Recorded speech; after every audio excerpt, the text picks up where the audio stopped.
Daniel Carter glanced at his phone for just a second. When he looked up, his son was gone. Panic hit him as he searched the park. Then he saw Ethan, sitting beside a homeless man. And when Daniel realized what the beggar was doing, his blood ran cold. Daniel Carter was a man who had everything money could buy, yet he never seemed to have time for his son.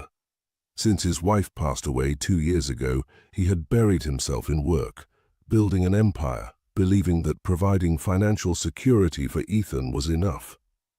But Ethan didn't care about business deals. He only wanted his father's attention. That morning, Ethan had pleaded for a real day together.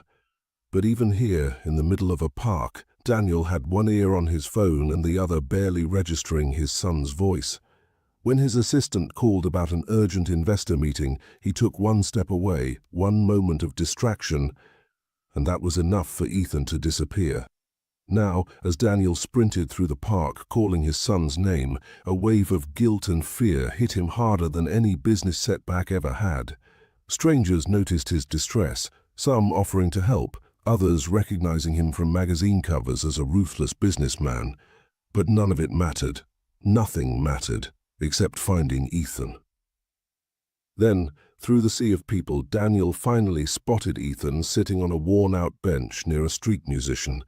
Relief flooded him, but when he saw who Ethan was with, his stomach twisted. Next to Ethan sat a disheveled, bearded man in ragged clothes, carving something small with a pocket knife.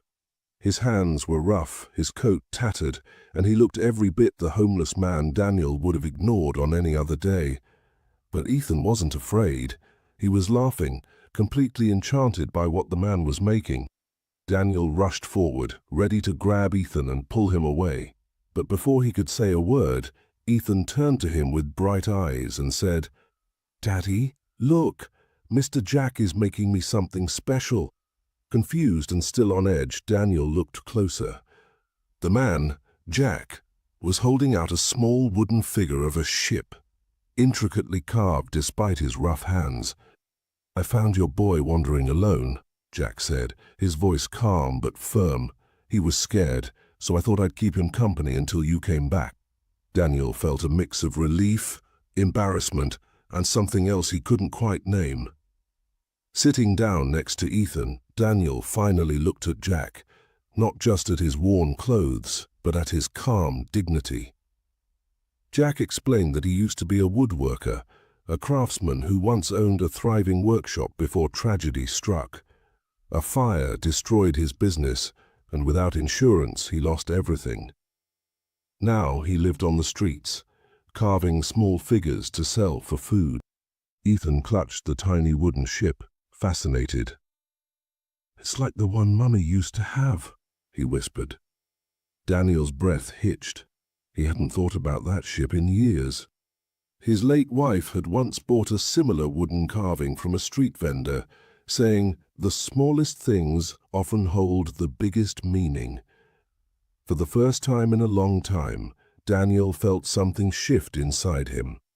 Jack had nothing, yet he had taken the time to comfort a lost child, while Daniel, with all his wealth, had neglected the one person who needed him most. That night, as Daniel tucked Ethan into bed, he held the wooden ship in his hand, turning it over thoughtfully. "What if I'd been focusing on the wrong things?" he murmured to himself. The next morning, Daniel made a bold decision. Instead of finalizing a cold-hearted real estate deal that would displace a struggling neighborhood, he called his assistant and ordered a rework of the project.